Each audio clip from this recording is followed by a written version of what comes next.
wherever you are, and welcome to A Course in Miracles 365, Awakening to Love. I'm your host, Tomás Garza, and I hope that everybody had a beautiful weekend. It was Easter weekend, and it's my understanding that in Canada, if you're in Canada, it's Easter Monday. So happy Easter Monday to you, if you're celebrating that in your part of the world. So I hope that you had a beautiful weekend, and if that meant doing absolutely nothing and relaxing and restoring yourself and regenerating, then I hope that's what it meant. And if it meant time with friends and family, then I hope that you got to enjoy that and that everyone else did too. It's a lot of fun. It's a lot of fun. And if you happen to eat jelly beans and go on an Easter egg hunt and things like that, that's cool as well. Yeah, love it. So wherever you're joining me from today, and I know we've had people on from Europe and North America, Australia, New Zealand, all over the world, literally. So I want to welcome you, and I love sharing this time with you because we're talking about, yes, A Course in Miracles, but we're also talking about spirituality in general. So whether you are following along with this course or not, it makes absolutely no difference. You can still benefit hugely from this live stream. The principles that A Course in Miracles discusses and the way that it outlines them is designed to get us to practice universal spiritual principles. It introduces things to us. It presents them to us, maybe in a different way than we're used to, maybe in a way that looks different, that may feel different. It certainly uses terminology, words like forgiveness, atonement, in very different contexts. And it has its own special language as well. And they're universal spiritual principles that we're talking about. And today, as every day, is no exception to that. Now, where we are is we're in Workbook Lesson 57. And if you're just joining us for the first time, the workbook for students is one of three main components of A Course in Miracles. There's a text, and the text is a bit more abstract, actually, in language. What that does is it outlines some of the basic ideas and principles in A Course in Miracles. And then the workbook has us, work on them, so to speak. It has us practice these ideas. There's also a third component called the Manual for Teachers, which includes a clarification of terms. By the way, that's very handy. If you're ever confused about the course's particular language, that's a very helpful component, the Manual for Teachers. It's a list of numbered questions, and Jesus gives a response to certain questions that would come up. It's like a frequently asked questions here in the modern world. It's an FAQ. Yeah, it's called the Manual for Teachers. Really handy, and it's a lot of people's favorite component, by the way, of this entire course, of this entire thought system. It's really helpful. So I can recommend all three very highly. If you're curious about A Course in Miracles, let me know in the comments, because this is something that has absolutely changed and, revolutionized, transformed my entire life. It has been the basis of my own spiritual practice for the past 8 years or so. And during that time, it has just been marvelous for me. So I'm happy to share some of these transformations on the live stream with you. And, I sprinkle them in a little bit every day, but it's my honor and a joy to be able to share my experience with you. So let's go into then, why don't we, Workbook Lesson 57. This is really important stuff.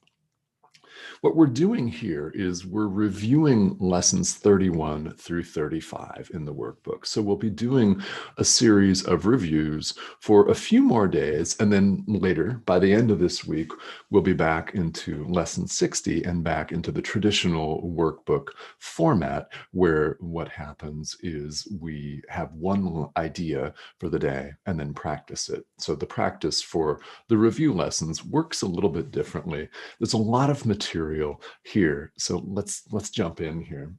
Lesson 31, I am not the victim of the world I see. Okay. Yeah. I am not the victim of the world I see. Thank God. Yeah. Literally. Yes. Thank you that we are not the victims of the world that we see.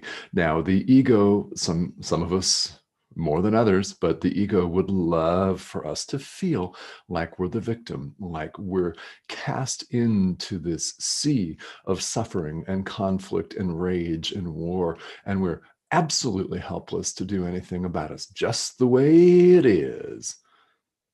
Just the way it is. And that's what the ego would have us believe. The truth is we are not the victims of the world we see. The chains are loosened, and we can choose to walk away. If you're interested in tarot, or if you're into the tarot at all, the card that comes to my mind is the Devil card.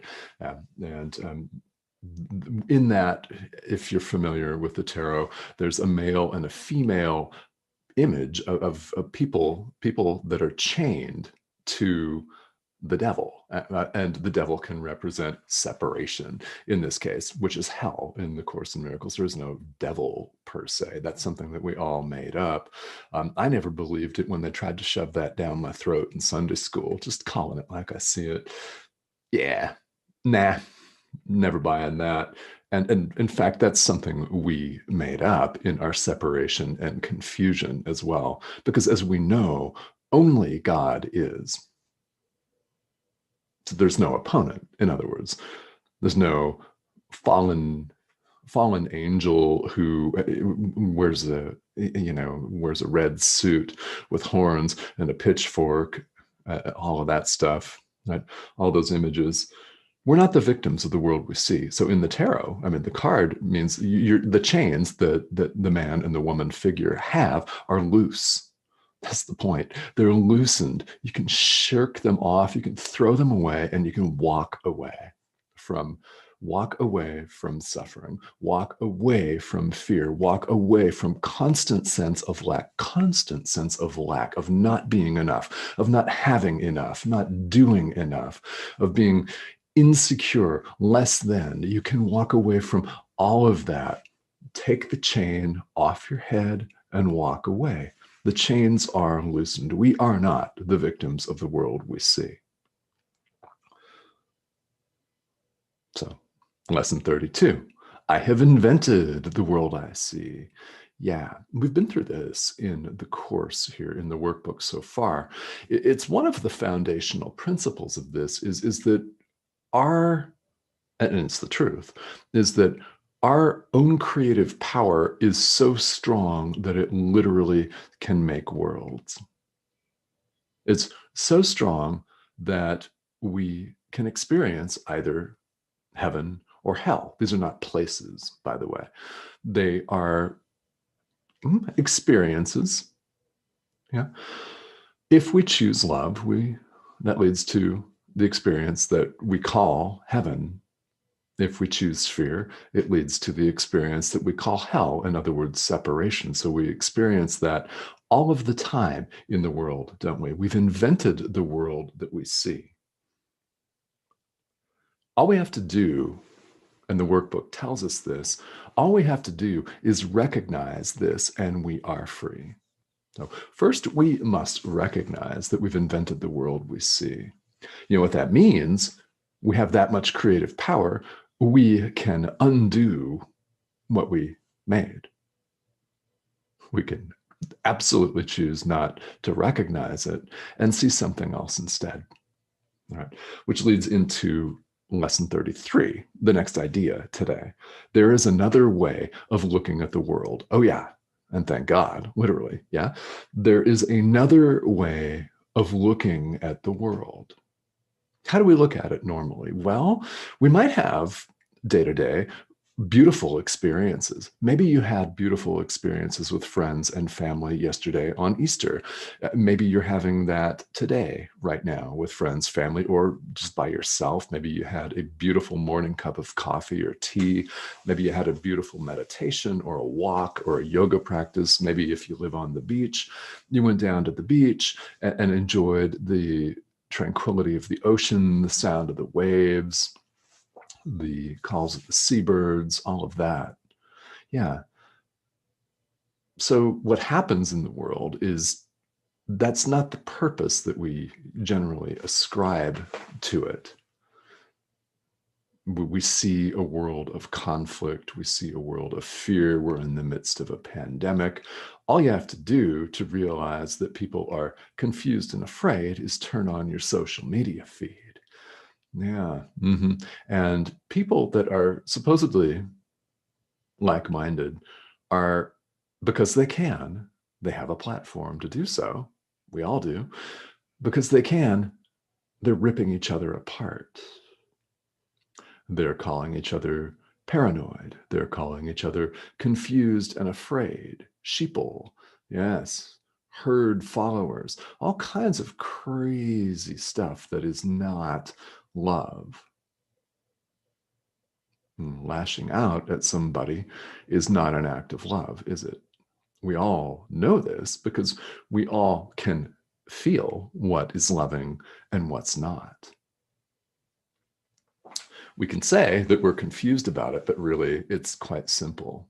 It's quite simple, and we have the ability to choose that. So we don't have to see the world as a place of struggle, strife, and fear.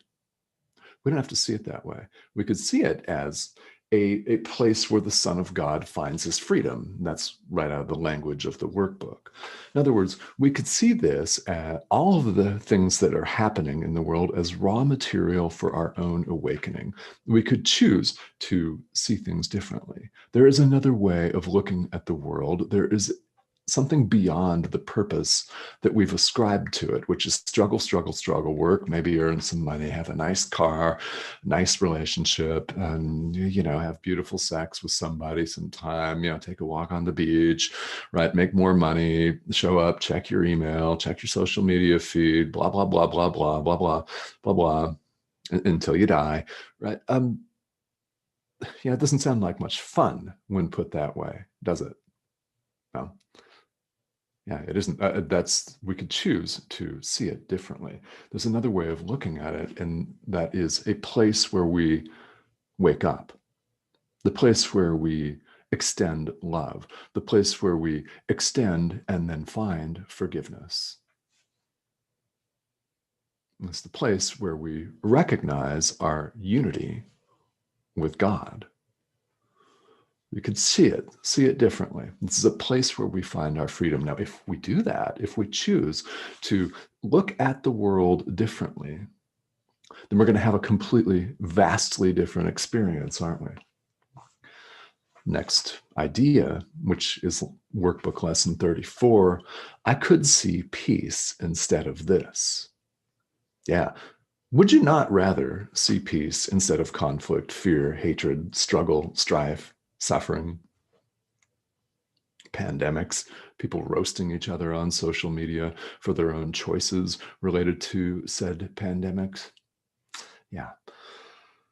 We could choose to see peace instead of this. And if we make that choice and make it again and again, consistently and persistently, it leads to the experience of peace. And you have had that in your life, I know, because you're watching this live stream. This does mean that you've chosen to experience peace quite a lot. Now, we could each and every one of us choose yet again in the present moment to experience peace instead of conflict and suffering. We all do need to maintain that vigilance. I need to maintain that vigilance. Just because I'm here on the network talking to you does not mean that I don't have to retain the same amount of vigilance to make sure that I'm choosing peace as often as I remember to do that. Very important. And the last idea for today, review-wise, which is lesson 35. My mind is part of God's. I'm very holy. In other words, I share the peace of God. Yeah, period. You can read the comments if you like. That's really all I have to say about that. Share the peace of God. That's who you are. That's who you are deep down. There's a part of us that knows this. No matter how much we may try to resist, no matter how much we may try to run and hide and distract ourselves, part of us knows deep down with crystal clarity and certainty, we are the peace of God. God's will is our will. We will to go back home, so to speak. It's not a place, just a phrase. We wish to go home. We wish to awaken, awaken to love, awaken to the presence of who we really are, living, breathing experience. Each of us wishes that, whether you choose to say so or not, doesn't matter. Reality, who we really are, has never gone anywhere, no matter how many detours we may have taken. This is all a very beautiful thing, and I hope that you're finding this inspiring. This is a unique presentation of global spirituality, world spirituality that is very, very inspiring. It doesn't matter what background you come from, everyone has the same ability to awaken.